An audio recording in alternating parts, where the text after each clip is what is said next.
Hello everyone, नमस्कार, स्वागत, अभिनंदन आप सभी का आपके अपने YouTube channel RP number 1 studies channel पर। दोस्तों, 8 बज चुके हैं, हमारा जीके का पिटारा खुल चुका है पीटीटी एग्ज़ाम 2020 के लिए। आज हो चुके हैं 25 जून और मेरे प्यारे दोस्तों, जीके का पिटारा खुलते ही किसकी बौछार होती है? Rajasthan GK, India GK, science और करंट अफेयर्स के क्वेश्चनों की, और जो कि आपके एग्ज़ाम के लिए बिल्कुल संभावित प्रश्न है, इम्पोर्टेंट क्वेश्चन है। ठीक है दोस्तों, तो परीक्षा में ऐसे ही प्रश्न आने वाले हैं, तो दोस्तों आप अच्छे से तैयार हो जाइएगा और पूरी क्लास को अच्छे से देखिएगा। और इससे पहले की क्लासें यदि आपने नहीं देखी है तो मेरे प्यारे दोस्तों प्लेलिस्ट में जाइएगा और आप सारी की सारी क्लासें देख लीजिएगा, क्योंकि आपके लिए वेरी इंपॉर्टेंट क्लासें होने वाली है, रामबाण साबित होने वाली है दोस्तों ये क्लासें। और मेरे प्यारे दोस्तों, यदि आप रेगुलर रूप से क्लासें ले रहे हैं, ये सारी की सारी क्लासें, तो मेरे प्यारे दोस्तों आपको काफ़ी फ़ायदा यहाँ से मिलने वाला है और आपके लिए ये क्लासें वेरी इंपॉर्टेंट और अच्छे से साबित होने वाली है। तो जल्दी से एक बार से क्लास को शेयर कर दीजिए ताकि हम क्लास को स्टार्ट कर सकें। जो विद्यार्थी चैनल पर नए हैं, चैनल को सब्सक्राइब कर लीजिएगा इन अंतिम दिनों में शानदार और बेहतरीन तैयारी करने के लिए। दोस्तों, तो डेली लाइव क्लास आपकी होती है मेरे प्यारे दोस्तों, इन क्लासों का आप पूरा फ़ायदा उठाएं। ठीक है ना। रोज़ पिटारा खुलता है 8 बजे, हिंदी के लिए 9 बजे जुड़े मेरे साथ में, शिक्षण अभिरुचि के लिए 4 बजे और रीजनिंग के लिए सुबह 10 बजे मेरे प्यारे दोस्तों। 10 दिनों के 10 मॉडल पेपर आपको करवाए जा रहे हैं। अंतिम 10 दिनों के 10 मेगा मॉडल पेपर आपके लिए लाए गए हैं, तो उनका पूरा आप लुत्फ़ उठाएं, फ़ायदा उठाएं मेरे प्यारे दोस्तों, ताकि आपको कोई भी दिक्कत ना आए दोस्तों। तो चलिए क्वेश्चन को स्टार्ट करते हैं मेरे प्यारे दोस्तों। पूरे के पूरे 50 प्रश्न हम करेंगे, जिस प्रकार से एग्जाम में पूछे जाते हैं उसी पैटर्न पर आधारित होंगे और इसी प्रकार के एग्जाम में आपको क्वेश्चन पूछे जाएंगे दोस्तों। तो चलिए स्टार्ट करते हैं। पहला प्रश्न आपके सामने आ चुका है, जवाब दीजिएगा मेरे प्यारे दोस्तों। निम्नलिखित में से कौन सा एक लोक चित्रकला का अंग नहीं है? पतवारी, फड़, बनी ठनी या फिर सांझी? करेक्ट आंसर फरमाएगा। कौन सा एक लोक चित्रकला का अंग नहीं है, बताइएगा दोस्तों। सभी को कमेंट करना है और अच्छे से आंसर देना है मेरे प्यारे दोस्तों। ऑप्शन नंबर 3 बिल्कुल करेक्ट आंसर आपका यहाँ पर हो जाएगा। अगले क्वेश्चन की ओर चलते हैं। अगला प्रश्न आपके सामने आ चुका है। अकबर द्वारा मानसिंह को निम्नलिखित में से कौन से मुगल प्रांतों का सूबेदार या फिर राज्यपाल नियुक्त किया गया था? काबुल, बिहार, बंगाल या फिर गुजरात? करेक्ट आंसर फरमाएगा मेरे प्यारे दोस्तों। ऑप्शन आपके सामने दे रखे हैं, ठीक है ना। 1 2 3 तीनों, 1 3 4 या फिर 2 और 3 और या फिर 1 और 3? करेक्ट आंसर बताइएगा। सभी आंसर देंगे मेरे प्यारे दोस्तों, जल्दी से आंसर दीजिएगा। करेक्ट आंसर आपका यहाँ पर क्या हो जाएगा? सभी को आंसर देना है। सभी को गुड इवनिंग मेरे प्यारे दोस्तों, जल्दी से जुड़ जाइए और क्लास को शेयर कर दीजिए। क्लास को शेयर कर दें मेरे प्यारे दोस्तों, ताकि सभी विद्यार्थी मेरे प्यारे भाई बहन है जो कि जुड़ सके। सही आंसर की बात करें तो ऑप्शन नंबर 1 बिल्कुल करेक्ट आंसर हो जाएगा। काबुल, बिहार और बंगाल के सूबेदार है जो कि यहाँ पर जो कि नियुक्त किया गया था। अगला प्रश्न आपके सामने आ चुका है, जवाब दीजिएगा। 1948 में मत्स्य संघ का प्रधानमंत्री किसे बनाया गया? माणक्यलाल वर्मा, शोभाराम कुमावत, गोकुल लाल असावा या फिर हीरालाल शास्त्री? सही आंसर की बात करें तो ऑप्शन नंबर 2 बिल्कुल करेक्ट आंसर हो जाएगा। अगला प्रश्न आपके सामने, जवाब दीजिएगा। राजस्थान की कौन सी देसी रियासत ने ब्रिटिश सरकार के साथ सबसे अंत में प्रत्यर्पण संधि की थी? सिरोही, कोटा, जैसलमेर या फिर भरतपुर? करेक्ट आंसर बताएगा। सही आंसर की बात करें तो ऑप्शन नंबर 3 जैसलमेर जिन्होंने दिया है, बिल्कुल करेक्ट आंसर है आप सभी का। चलिए अगले प्रश्न की ओर चलते हैं दोस्तों। पर्यटन स्थल अंचलगढ़ स्थित है उदयपुर में, सिरोही में, राजसमंद में या फिर चित्तौड़गढ़ में? करेक्ट आंसर बताइएगा। अंचलगढ़ कहाँ स्थित है मेरे प्यारे दोस्तों? अंचलगढ़ कहाँ स्थित है बताइएगा। बिल्कुल, बहुत ही शानदार। ऑप्शन नंबर 2 सिरोही में स्थित है मेरे प्यारे दोस्तों। अंचलगढ़ क्या है दोस्तों? सिरोही में स्थित है। अगला प्रश्न आपके सामने आ चुका है, जवाब दीजिएगा।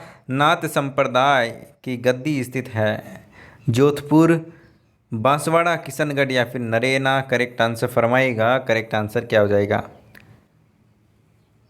बहुत ही शानदार, बहुत ही बढ़िया मेरे प्यारे दोस्तों। ऑप्शन नंबर 1 जिन्होंने दिया है, बिल्कुल करेक्ट आंसर है जोधपुर, बिल्कुल करेक्ट आंसर आपका यहाँ पर हो जाएगा। चलिए अगला प्रश्न आपके सामने आ चुका है, जवाब दीजिएगा। वंश भास्कर के रचयिता कौन हैं? श्यामल दास, सूर्यमल मिश्रण, या फिर जयानक, या फिर मुंशी देवी प्रसाद? करेक्ट आंसर फरमाइएगा। करेक्ट आंसर फरमाइएगा। करेक्ट आंसर आपका यहाँ पर क्या हो जाएगा? करेक्ट आंसर की बात करें तो सूर्यमल मिश्रण बिल्कुल करेक्ट आंसर आपके यहाँ पर हो जाएगा। सूर्यमल मिश्रण बिल्कुल करेक्ट आंसर आपका यहाँ पर हो जाएगा। चलिए अगला प्रश्न आपके सामने आ चुका है, आंसर दीजिएगा। रेह, कल्लर एवं ऊसर किस मृदा के अन्य नाम है? बताइएगा। रेह, कल्लर और ऊसर किस मृदा के अन्य नाम है? बताइएगा। लवणीय मृदा, काली मृदा, लाल मृदा, या फिर जलोढ़ मृदा? मेरे पास तो बताइएगा। करेक्ट आंसर की बात करें तो ऑप्शन नंबर 1 बिल्कुल करेक्ट आंसर हो जाएगा, लवणीय मृदा। ऑप्शन नंबर 1 बिल्कुल करेक्ट आंसर हो जाएगा। जिन्होंने ऑप्शन नंबर 1 दिया है बहुत ही शानदार। चलिए अगले प्रश्न की ओर चलते हैं। अगला प्रश्न आपके सामने, राजस्थान में मावट किसका स्थानीय नाम है? तो मेरे प्यारे दोस्तों, ये क्वेश्चन कई बार पूछा जाता है, इसलिए ध्यान दीजिएगा, ठीक है ना। पर्वतीय वनस्पति, मरुस्थलीय मृदा, शीतकालीन वर्षा, या फिर स्थानांतरित कृषि? करेक्ट आंसर बताइएगा। मावट क्या है? मावट क्या है मेरे प्यार तो जवाब दीजिएगा। बहुत ही बढ़िया, बहुत ही शानदार। ऑप्शन नंबर 3 जिन्होंने दिया है शीतकालीन वर्षा है मेरे प्यार तो। चलिए अगले प्रश्न की ओर चलते हैं। अगला प्रश्न आपके सामने आ चुका है। जमवा रामगढ़ अभ्यारण्य राजस्थान के किस जिले में स्थित है? बताइएगा। जमवा रामगढ़ अभ्यारण्य राजस्थान के किस जिले में? बताइएगा। उदयपुर, जयपुर, झालावाड़, हनुमानगढ़? करेक्ट आंसर फरमाइएगा। करेक्ट आंसर की बात करें तो ऑप्शन नंबर 2 बिल्कुल करेक्ट आंसर आपका यहाँ पर हो जाएगा। अगला प्रश्न आपके सामने मेरे पास तो आंसर दीजिएगा। क्वेश्चन नंबर 11 आपके सामने, राजस्थान के प्रथम जैविक उद्यान का नाम क्या है? नारगढ़, शेरगढ़, आकल, या फिर वन विहार? करेक्ट आंसर फरमाइएगा। करेक्ट आंसर क्या हो जाएगा? आंसर दीजिएगा। राजस्थान के प्रथम जैविक उद्यान का नाम बताइए। ऑप्शन नंबर 1 नाहरगढ़ बिल्कुल करेक्ट आंसर हो जाएगा। चलिए अगले प्रश्न की ओर चलते हैं। अगला प्रश्न आपके सामने है, जवाब दीजिएगा। एक तरफ आपको खनिज दे रखे हैं, एक तरफ आपको खनन क्षेत्र दे रखे हैं, कौन सा सुमेलित नहीं है वो आपको बताना है। कौन सा सुमेलित नहीं है बताएगा मेरे पास तो। तांबा, लोह अयस्क, टंगस्टन, सीसा और जस्ता? बताइएगा जल्दी से, आंसर क्या हो जाएगा। तांबा, खेतड़ी बिल्कुल सही है। लोहा अयस्क मेरे पास तो बानोल बिल्कुल सही है, मोरिजा बानोल। टंगस्टन मेरे पास तो ये गलत हो जाएगा, यहाँ पर होगा नागौर, नागौर के डेगाना में, जहाँ हमारी नगरी है, ठीक है ना दोस्तों। चलिए सीसा और जस्ता जावर बिल्कुल करेक्ट आंसर हो जाएगा। अगला प्रश्न आपके सामने, राजस्थान राज्य का अक्षांशीय विस्तार कितना है?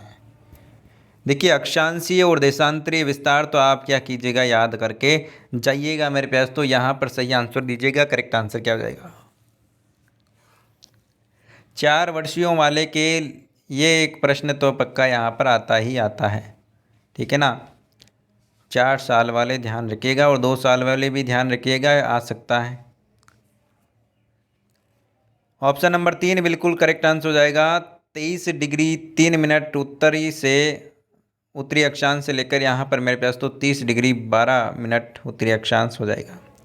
अगला प्रश्न आपके सामने, आंसर दीजिएगा। निम्नलिखित में कौन सी फसल राजस्थान की आर्द्र दक्षिणी मैदानी कृषि जलवायु खंड के लिए उपयुक्त नहीं है? गेहूं, दालें, चावल, या फिर जीरा? करेक्ट आंसर बताइएगा। करेक्ट आंसर फरमाइएगा। करेक्ट आंसर आपका यहाँ पर क्या हो जाएगा? सही आंसर की बात करें तो ऑप्शन नंबर 4 जीरा बिल्कुल करेक्ट आंसर आपका यहाँ पर हो जाएगा। अगला प्रश्न आपके सामने, जवाब दीजिएगा मेरे प्यास तो। निम्नलिखित में से कौन सा मरुस्थलीकरण का कारण नहीं है? इंपॉर्टेंट क्वेश्चन है मेरे प्यास तो, ठीक है ना। पिछली बार पूछा गया था कौन सा कारण है, इस प्रकार से कुछ पूछा गया था। अतिचारण, निर्वनीकरण, या फिर नगरीकरण, या फिर अतिवृष्टि? करेक्ट आंसर फरमाएगा। करेक्ट आंसर की बात करें तो ऑप्शन नंबर आपका 4 बिल्कुल करेक्ट आंसर हो जाएगा। अतिवृष्टि यह मरुस्थलीकरण का कारण नहीं है। अगला प्रश्न आपके सामने, जवाब दीजिएगा। निम्नलिखित में से कौन सी नहर इंदिरा गांधी नहर पर बनाई गई पहली लिफ्ट नहर है? बताइएगा दोस्तों। पोखरण, फलोदी, कमरसेन या फिर गजनेर? करेक्ट आंसर दीजिएगा। सही आंसर की बात करें तो ऑप्शन नंबर 3 कमरसेन बिल्कुल करेक्ट आंसर आपका यहाँ पर हो जाएगा। चलिए अगला प्रश्न आपके सामने आ चुका है, जवाब दीजिएगा मेरे प्यारे दोस्तों। निम्नलिखित में से कौन से युग्म जिले में से एक भी नदी प्रवाहित नहीं होती है? बताइएगा। कौन से जिले युग्म में से एक भी नदी प्रवाहित नहीं होती है? कौन सा जिले हैं मेरे प्यारे दोस्तों? बताइएगा। बीकानेर, चूरू, बीकानेर, हनुमानगढ़, चूरू, नागौर, जैसलमेर, बाड़मेर? करेक्ट आंसर फरमाइएगा। करेक्ट आंसर की बात करें ऑप्शन नंबर 1 जिन्होंने दिया है बीकानेर, चूरू, बिल्कुल करेक्ट आंसर आपका यहाँ पर हो जाएगा। अगला प्रश्न आपके सामने, जवाब दीजिएगा मेरे प्यारे दोस्तों। भारत के कुल क्षेत्रफल का राजस्थान द्वारा आच्छादित प्रतिशत है? बताइएगा दोस्तों। बहुत ही शानदार, बहुत ही बढ़िया। कई बार पूछ लिया जाता है, कई बार पूछा भी गया ये क्वेश्चन। ऑप्शन नंबर 2 10.41%, बिल्कुल करेक्ट आंसर आपके यहाँ पर हो जाएगा। अगला प्रश्न आपके सामने मेरे प्यारे दोस्तों, सम्मिलित करना है आपको, ठीक है ना। कुचामनी ख्याल, शेखावाटी ख्याल, रम्मत, तमाशा, ठीक है ना, ये आपको मिलान करना है। यहाँ पर देखिए आपको ऑप्शन दिख रहे हैं तो कूट आपको दिख रहे होंगे। चलिए जितने भी दिख रहे हैं देख लीजिए।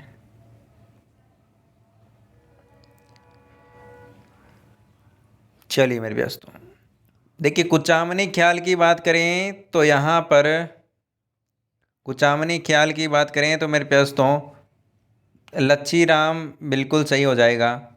शेखावाटी की बात करें तो दुलिया राणा बिल्कुल सही हो जाएगा, ठीक है। रम्मत की बात करें तो तेज कवि जैसलमेरी, और तमाशा की बात करें तो बंशीधर भट्ट, बिल्कुल करेक्ट आंसर आपके यहाँ पर हो जाएगा। तो चलिए अगले प्रश्न की ओर चलते हैं। अगला प्रश्न आपके सामने, जवाब दीजिएगा। मूसी महारानी की छत्री कहाँ स्थित है? बहुत ही प्यारा प्रश्न है, जवाब दीजिएगा मेरे दोस्तों। अलवर, धौलपुर, बांसवाड़ा, उदयपुर? करेक्ट आंसर दीजिएगा। करेक्ट आंसर की बात करें ऑप्शन नंबर 1 अलवर, बिल्कुल सही जवाब हो जाएगा। अगला प्रश्न आपके सामने, जवाब दीजिएगा। निम्नलिखित में से कौन राजस्थान में एक भेड़ की प्रजाति नहीं है? मगरा, पुगल, मारवाड़ी या फिर मालवी? करेक्ट आंसर फरमाइएगा। करेक्ट आंसर की बात करें तो ऑप्शन नंबर 4 मालवी, बिल्कुल करेक्ट आंसर हो जाएगा। ये क्या नहीं है? भेड़ की प्रजाति नहीं है। अगला प्रश्न आपके सामने, उस्ता कला संबंधित है, किससे संबंधित है? बताइएगा। लकड़ी पर नक्काशी, चर्म शिल्प या फिर मार्बल पर नक्काशी या फिर सजावटी लाख शिल्प? करेक्ट आंसर बताएगा। उस्ता कला किससे संबंधित है? करेक्ट आंसर की बात करें तो ऑप्शन नंबर 2 चर्म शिल्प, बिल्कुल करेक्ट आंसर हो जाएगा। अगला प्रश्न आपके सामने मेरे प्यारे दोस्तों, आंसर दीजिएगा। 2011 की जनगणना के अनुसार राजस्थान की ग्रामीण और शहरी साक्षरता दर क्या थी? मेरे प्यारे दोस्तों बताइएगा। Option number 1, option number 2, 3, 4? बताइएगा जल्दी से, आंसर क्या हो जाएगा। सही आंसर की बात करें तो ग्रामीण की बात करें तो 61.4% और शहरी की बात करें तो 79.7% साक्षरता थी मेरे प्यारे दोस्तों 2011 के अनुसार। चलिए अगला प्रश्न आपके सामने आ चुका है। सोनाड़ी और नाली नस्लें हैं भेड़ की, बकरी की, गोवंश की या फिर ऊंट की? करेक्ट आंसर बताइएगा। करेक्ट आंसर की बात करें तो ऑप्शन नंबर 1 भेड़, बिल्कुल करेक्ट आंसर आपके यहाँ पर हो जाएगा। अगला प्रश्न आपके सामने, जवाब दीजिएगा। निम्नलिखित में से कौन, यहाँ पर जो सम्मिलित आपको करना है करिएगा। मेरे प्यारे दोस्तों कौन सा अभ्यारण्य है किसके लिए प्रसिद्ध है? ताल छापर अभ्यारण्य, मगरमच्छ, और यहाँ पर राष्ट्रीय चंबल अभ्यारण्य, सरिस्का वन्य जीव अभ्यारण्य, केवला देव राष्ट्रीय उद्यान? मेरे प्यारे दोस्तों मिलान कीजिएगा, किसके लिए प्रसिद्ध है, जल्दी से आंसर दीजिएगा। चलिए ऑप्शन आपके सामने है, जल्दी से आंसर दीजिएगा। देखिएगा मेरे प्यारे दोस्तों, ताल छापर की बात करें तो मेरे प्यारे दोस्तों ये ताल छापर तो आप रट लीजिएगा, याद कर लीजिएगा, वेरी इंपॉर्टेंट है। ताल छापर की बात करें तो कृष्ण मृग के लिए प्रसिद्ध है। राष्ट्रीय चंबल की बात करें किसकी बात करें, राष्ट्रीय चंबल की बात करें तो मेरे दोस्तों मगरमच्छ। सरिस्का की बात करें तो मेरे प्यारे दोस्तों बाघ। और केवला देव की बात करें तो साइबेरियन क्रेन बिल्कुल करेक्ट आंसर आपका यहाँ पर हो जाएगा। तो आ गई बात समझ में। चलिए अगला प्रश्न आपके सामने है मेरे पास। तो ये क्वेश्चन इंपॉर्टेंट था, 125 नंबर, ठीक है ना। मियादी बुखार में शरीर का मुख्य रूप से प्रभावित होने वाला अंग कौन सा है? फेफड़ा, तिल्ली, लीवर या फिर आंतें? करेक्ट आंसर फरमाएगा। करेक्ट आंसर की बात करें तो मेरे पास तो कौन सा आंसर करेक्ट आंसर हो जाएगा, जल्दी से दीजिएगा। ऑप्शन नंबर 4 बिल्कुल करेक्ट आंसर आपका यहाँ पर हो जाएगा। कौन सा दोस्तों?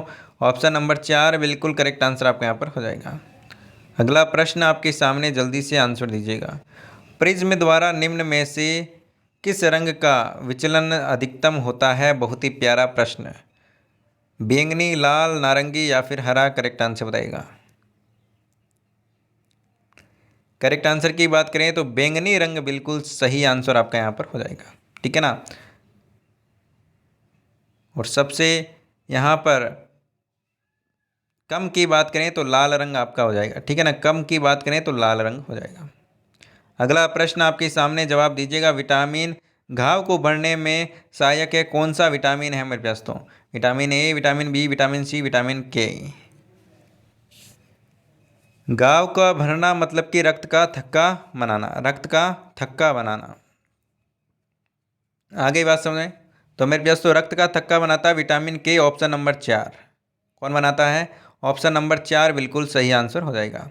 अगला प्रश्न आपके सामने, जवाब दीजिएगा। सर्पदंश से शरीर का कौन सा भाग प्रभावित होता है? मस्तिष्क, तंत्रिका तंत्र, फेफड़ा या फिर हृदय? करेक्ट आंसर फरमाइएगा। करेक्ट आंसर की बात करें तो ऑप्शन नंबर 2 तंत्रिका तंत्र प्रभावित होता है मेरे पास। तो तंत्रिका तंत्र ही प्रभावित हो जाता है तो ऑन स्पॉट क्या हो जाती है मेरे पास? तो मृत्यु भी हो जाती है कभी कभी, ठीक है ना। तो इसीलिए बोला जाता है कि आंखें खुली रखनी चाहिए। आंखें बंद होते ही मेरे पास तो मामला गड़बड़ हो जाने लगता है, ठीक है ना। चलिए अगला प्रश्न आपके सामने, आंसर दीजिएगा। एक व्यक्ति की अनुनयी प्रेरक योग्यता का अर्थ क्या है बताइएगा। जवाब दीजिएगा मेरे पास तो करेक्ट आंसर क्या हो जाएगा, जल्दी से आंसर दीजिएगा। दूसरों को कुछ करने के लिए प्रेरित करना, ऑप्शन नंबर 2 बिल्कुल करेक्ट आंसर हो जाएगा।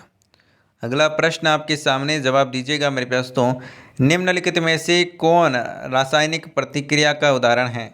लोहा का चुंबक बनना, मोमबत्ती का जलना, बर्फ का पिघलना या फिर इनमें से कोई नहीं? करेक्ट आंसर बताइएगा। देखिए रासायनिक प्रक्रिया की बात की है, मोमबत्ती का जलना, बर्फ का पिघलना और आपका लोहे का चुंबक बनना। मेरे पास तो बताइएगा कौन सा रासायनिक प्रक्रिया है। सही आंसर की बात करें तो ऑप्शन नंबर कौन सा करेक्ट आंसर हो जाएगा, जल्दी से बताइएगा। ऑप्शन नंबर 2 बिल्कुल करेक्ट आंसर हो जाएगा, मोमबत्ती का जलना। क्या हो जाएगा दोस्तों? मोमबत्ती का जलना। अगला प्रश्न आपके सामने, जवाब दीजिएगा। निम्नलिखित में से कौन सी ध्वनि हम सुन सकते हैं, हम नहीं सुन सकते? सामान्य जो मानव होते हैं वो कौन सी ध्वनि है जो कि सुन नहीं सकते मेरे पास? तो करेक्ट आंसर फरमाएगा। करेक्ट आंसर की बात करें तो ये वाली ध्वनि हम नहीं सुन सकते, 25,000 हर्ज वाली, ठीक है ना।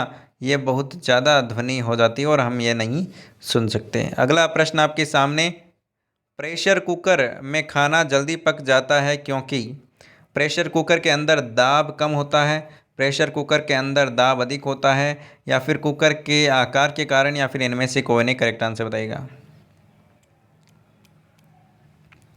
सही आंसर की बात करें तो उसमें प्रेशर कुकर में क्या होता है, दाब अधिक होता है, इसीलिए वो क्या होता है, खाना जल्दी पक जाता है। अगला प्रश्न आपके सामने, जवाब दीजिएगा। आंध्र प्रदेश राज्य में प्रसिद्ध नृत्य कौन सा है बताइएगा दोस्तों? भरतनाट्यम, बिहू, गरबा या फिर कुचिपुड़ी? Correct answer फरमाइएगा। सही जवाब दीजिएगा मेरे पास तो करेक्ट आंसर क्या हो जाएगा? करेक्ट आंसर की बात करें तो ऑप्शन नंबर आपका यहाँ पर 4 बिल्कुल करेक्ट आंसर आपका यहाँ पर हो जाएगा। चलिए अगले प्रश्न की ओर चलते हैं। अगला प्रश्न आपके सामने, विश्व का सबसे बड़ा द्वीप कौन सा है? ग्रीनलैंड, यूगिनी, माजुली या फिर अरब प्रायद्वीप? करेक्ट आंसर फरमाइएगा। करेक्ट आंसर की बात करें तो ऑप्शन नंबर 1 बिल्कुल करेक्ट आंसर आपके यहाँ पर हो जाएगा। चलिए अगले प्रश्न की ओर चलते हैं। अगला प्रश्न आपके सामने, जवाब दीजिएगा मेरे पास। तो आंसर आपका यहाँ पर क्या हो जाएगा? ओजोन परत के क्षय के लिए उत्तरदायी गैसें कौन सी है? इंपॉर्टेंट क्वेश्चन है मेरे पास। तो ओजोन परत से क्वेश्चन आपका पूछा जाता है। ओजोन परत के क्षय के लिए उत्तरदायी गैस कौन सी है? ऑक्सीजन, नाइट्रोजन, क्लोरोफ्लोरोकार्बन या फिर कार्बन डाइऑक्साइड? करेक्ट आंसर की बात करें तो ऑप्शन नंबर 3 बिल्कुल करेक्ट आंसर आपके यहाँ पर हो जाएगा, क्लोरोफ्लोरोकार्बन, CFC। ठीक है, याद रखिएगा मेरे पास। तो दोस्तों क्लास को शेयर वेयर करते रहिए मेरे प्यारे दोस्तों। देखिए बार बार नहीं कहना चाहिए, ठीक है ना, हर क्लास में बार बार कहो, ये ऐसे थोड़ी अच्छा लगता है ना। चलिए लाइक वाइक कर दिया करो, शेयर वेयर कर दिया करो। देखिए इतने से बच्चे हैं मेरे पास तो ना, तो ये क्या है, शेयर किया करो आप। बस आप शेयर किया करो और बस आकर बैठ जाया करो, बस ईयरफोन लगा लिया करो या फिर जैसे भी आपको इच्छा हो, ठीक है ना। बस आप पढ़ने में ध्यान दीजिए, बाकी तो बस शेयर वेयर कर दिया करो ताकि सबका भला हो सके। हम यही चाहते हैं कि सबका भला हो, आप अकेले का भला यहाँ पर गड़बड़ हो जाएगा मामला, क्योंकि सबका भला होगा तभी देश आगे बढ़ेगा मेरे पास तो, ठीक है ना। इस देश को आगे बढ़ाना है ना। चलिए तो राष्ट्रीय गीत, बिल्कुल मज़ा आ रहा है तो एक बार से थम्स अप कीजिए मेरे पास। तो लाइक वाला बटन पर थम्स अप कर दीजिए एक बार से, लाइक वाला बटन है ना उसको दबा दीजिए एक बार से, एक बार लाइक वाला बटन दबा दीजिए मेरे पास। तो इस वाला बटन दबा दीजिए मेरे पास। तो चलिए बहुत ही शानदार मेरे पास, तो बहुत ही बढ़िया। चलिए आपका ये प्यार देखकर मेरे में एनर्जी आ चुकी है मेरे पास तो, ठीक है ना। ऐसी एनर्जी आप भी रखिएगा। राष्ट्रीय गीत वंदे मातरम किस ग्रंथ से संकलित है? भरत भारती, भगवत गीता, उपनिषद या फिर आनंद मठ? करेक्ट आंसर फरमाएगा। करेक्ट आंसर की बात करें तो ऑप्शन नंबर 4 बिल्कुल करेक्ट आंसर आपका यहाँ पर हो जाएगा। चलिए अगले प्रश्न की ओर चलते हैं। अगला प्रश्न आपके सामने आ चुका है। 31 दिसंबर 1929 को अर्धरात्रि में राष्ट्रीय ध्वज किसने फहराया था? Motilal Nehru, doctor Rajendra Prasad, Mahatma Gandhi, Jawaharlal Nehru? Correct answer फरमाइएगा। तो 31 दिसंबर की रात को मेरे प्यारे दोस्तों 1929 में जवाहरलाल नेहरू ने मेरे प्यारे दोस्तों क्या फहराया था? ध्वज फहराया था, राष्ट्रीय ध्वज। ठीक है, याद रखिएगा मेरे प्यारे दोस्तों। चलिए अगले प्रश्न की ओर चलते हैं। अगला प्रश्न आपके सामने, भारत में सर्वाधिक कोयला भंडार कहाँ पाए जाते हैं? छत्तीसगढ़, झारखंड, मध्य प्रदेश, उड़ीसा? करेक्ट आंसर दीजिएगा। सर्वाधिक कोयला भंडार कहाँ पाए जाते हैं बताइएगा दोस्तों। करेक्ट आंसर की बात करें ऑप्शन नंबर 1 छत्तीसगढ़ बिल्कुल करेक्ट आंसर आपका यहाँ पर हो जाएगा। चलिए अगले प्रश्न की ओर चलते हैं। अगला प्रश्न आपके सामने, जवाब दीजिएगा मेरे पास। तो भारतीय नागरिकों के मूल कर्तव्य निहित है कौन से भाग में? दोस्तों इंपॉर्टेंट क्वेश्चन है, कौन से भाग में मूल कर्तव्य लिए गए हैं संविधान में मेरे पास? तो बताइएगा। भाग 4, देखिए एक तो 42वां संविधान संशोधन, पॉलिटी की बात कर रहा हूँ, एक तो 42वां संविधान संशोधन में जो भी है वो आप पढ़ लीजिएगा, ठीक है। और कुछ कुछ है जो कि चीज़ें मैं आपको बताते जा रहा हूँ, साथ साथ में वो इम्पोर्टेंट आप याद कि उसके रिलेटेड भी आप डिस्कस मतलब कि आप पढ़ते रहिएगा, ठीक है। भाग 4 बिल्कुल करेक्ट आंसर हो जाएगा। अगला प्रश्न आपके सामने, जवाब दीजिएगा। प्रत्येक मंत्री व्यक्तिगत रूप से किसके प्रति हज की उत्तरदायी होता है? राष्ट्रपति, प्रधानमंत्री, संसद या फिर लोकसभा अध्यक्ष? करेक्ट आंसर बताइएगा।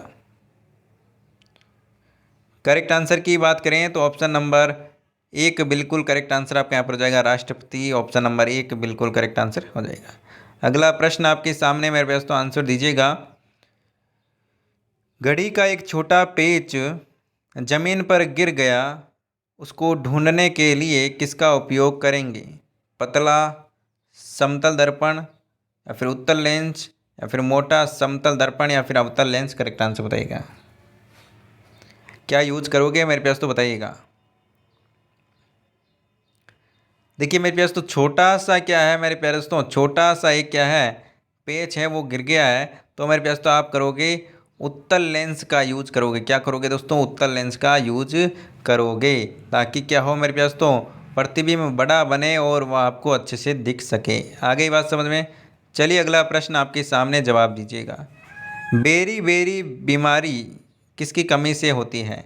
बेरी बेरी जो रोग है वो किसकी कमी के कारण होता है मेरे प्यास, तो बताइएगा। आयोडीन, कैल्शियम, विटामिन बी या फिर आयरन, करेक्ट आंसर फरमाइएगा। अब आपको इतना तो पता है विटामिन बी की कमी से होता है, बिल्कुल होता है, ठीक है ना। ऑप्शन नंबर 3 बचपन से पढ़ते आ रहे हो मेरे प्यास, तो ठीक है ना। चलिए अगला प्रश्न की ओर चलते हैं। अगला प्रश्न आपके सामने आ चुका है, जवाब दीजिएगा मेरे प्यास तो। अकबर ने किस संत के यहाँ पुत्र को प्राप्ति के लिए प्रार्थना की थी? किस संत के यहाँ पुत्र की प्राप्ति के लिए प्रार्थना की थी? सलमी चिश्ती, नामदेव, मोइनुद्दीन चिश्ती या फिर निजामुद्दीन औलिया, करेक्ट आंसर फरमाइएगा। सही आंसर की बात करें तो मोइनुद्दीन चिश्ती, ऑप्शन नंबर 3 बिल्कुल करेक्ट आंसर हो जाएगा। अगला प्रश्न आपके सामने, जवाब दीजिएगा। जहांगीर ने किस सिख गुरु को मृत्यु दंड दिया था मेरे पास, तो बताइएगा। गुरु नानक सिंह, गुरु तेग बहादुर सिंह या फिर गुरु रामदास या फिर गुरु अर्जुन देव, करेक्ट आंसर बताइएगा। सही आंसर की बात करें ऑप्शन नंबर 4 गुरु अर्जुन देव, बिल्कुल करेक्ट आंसर आपके यहाँ पर हो जाएगा। अगला प्रश्न आपके सामने, जवाब दीजिएगा। 2011 के आधार पर जनगणना 2011 के अनुसार सर्वाधिक जनसंख्या वाला राज्य कौन सा है? सर्वाधिक जनसंख्या वाला राज्य कौन सा है? ऑप्शन नंबर 1 उत्तर प्रदेश, बिल्कुल करेक्ट आंसर आपके यहाँ पर हो जाएगा। चलिए अगला प्रश्न आपके सामने, जवाब दीजिएगा मेरे दोस्तों। हैजा जीवाणु किस जीवाणु से होता है? प्रोटोजोआ, वायरस, बैक्टीरिया या फिर फंगस, करेक्ट आंसर बताइएगा। जल्दी से आंसर दीजिएगा, करेक्ट आंसर आपका यहाँ पर क्या हो जाएगा। सही आंसर की बात करें तो मेरे पास तो ऑप्शन नंबर 3 बिल्कुल करेक्ट आंसर आपके यहाँ पर हो जाएगा। अगले प्रश्न की ओर चलते हैं। अगला प्रश्न आपके सामने, रिएक्टर स्केल का प्रयोग किस में किया जाता है? रिएक्टर स्केल का प्रयोग किस में किया जाता है? जवाब दीजिएगा मेरे पास तो। प्रकाश का वेग मापने में, भूकंप मापने में, मौसम की आर्द्रता मापने में या फिर वायु का दाब मापने में, करेक्ट आंसर बताइएगा। सही आंसर की बात करें तो ऑप्शन नंबर 2 भूकंप मापने में किया जाता है। चलिए अगले प्रश्न की ओर चलते हैं। अगला प्रश्न आपके सामने, संयुक्त राष्ट्र संघ की स्थापना किस वर्ष हुई? संयुक्त राष्ट्र संघ की स्थापना किस वर्ष हुई? इंपॉर्टेंट क्वेश्चन है, ध्यान से देखिएगा। सही जवाब की बात करें तो ऑप्शन नंबर 3 बिल्कुल करेक्ट आंसर हो जाएगा। 1945 बिल्कुल करेक्ट आंसर आपका यहाँ पर हो जाएगा। चलिए अगला प्रश्न आपके सामने मेरे पास तो, गीतांजलि के रचयिता कौन है? इंपॉर्टेंट प्रश्न है मेरे पास तो। गीतांजलि के रचयिता कौन है? तो ऑप्शन नंबर 3 रविंद्रनाथ ठाकुर, बिल्कुल करेक्ट आंसर आपके यहाँ पर हो जाएगा। तो मेरे प्यारे दोस्तों, हमने पूरे के पूरे 50 प्रश्न किए। कितने प्रश्न? 50 प्रश्न किए। इन 50 प्रश्नों में आपके कितने क्वेश्चन सही हुए कमेंट करके ज़रूर बताइएगा। और आप डेली क्लास ले रहे हो तो मेरे पास तो आपको फ़ायदा हो रहा कि नहीं हो रहा, ये आप कमेंट ज़रूर कीजिएगा। और ये डेली क्लास ले रहे हो तो मैं आपको बिल्कुल बोल रहा हूँ कि आपको 100% फ़ायदा होगा मेरे पास तो, ठीक है ना। तो आप डेली क्लास लेते रहें और चैनल पर नए हो तो चैनल को सब्सक्राइब कर लीजिएगा, ताकि अंतिम दिनों में आपकी बेहतर तैयारी आपकी हो सके दोस्तों। तो मिलते हैं नेक्स्ट क्लास में, तब तक के लिए बाय बाय। उससे पहले मेरे पास तो इंस्टाग्राम टेलीग्राम पर आपने ज्वाइन नहीं किया है तो सर्च कीजिएगा RPN1 स्टडी पॉइंट और ज्वाइन कर लीजिएगा मेरे पास तो, ताकि आपको हर एक अपडेट, हर एक जानकारी, PDF नोट्स आपको मिल सके दोस्तों। तो ज्वाइन कर लीजिएगा इंस्टाग्राम और टेलीग्राम को, ठीक है। RPN1 स्टडी पॉइंट आप सर्च कर लीजिएगा, आपको पेज मिल जाएगा दोस्तों। तो मिलते हैं नेक्स्ट क्लास में, तब तक के लिए बाय बाय। जय हिंद, जय भारत, धन्यवाद दोस्तों।